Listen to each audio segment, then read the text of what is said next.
Welcome to our channel. Today we how to connect Auth0 to WalletConnect sign-in, full guide step by step clearly. To connect Auth0 to WalletConnect for sign-in, start by setting up your Auth0 account. Log into your Auth0 dashboard and navigate to the Applications section. Create a new application if you don't have one already. Choose the type of application that best suits your needs.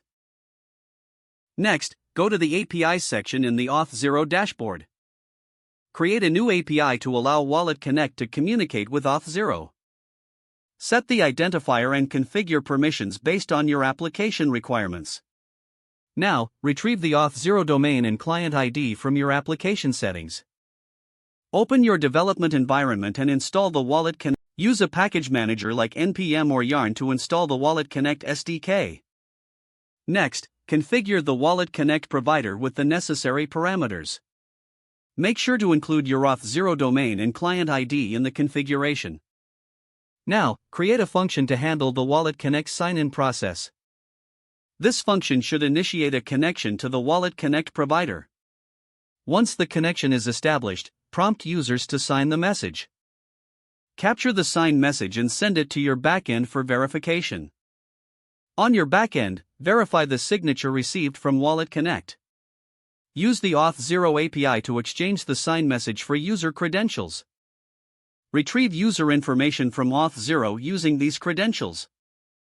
Finally, establish a session for the user in your application. Test the entire process to ensure that WalletConnect is correctly integrated with Auth0. Make any necessary adjustments based on your testing results.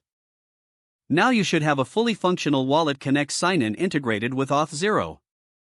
If the page does not load, refresh the browser or try again in a private or incognito window. Make sure you are using the correct email address, then retype it carefully to avoid small typos. If your password is not accepted, use the reset option and create a new strong password you can remember. Check your spam folder for verification or security emails, then complete any requested confirmation steps. Enable two-factor authentication if available to improve account security and reduce unauthorized access risk. Don't forget to like this video and subscribe to our channel for more step-by-step tech guides.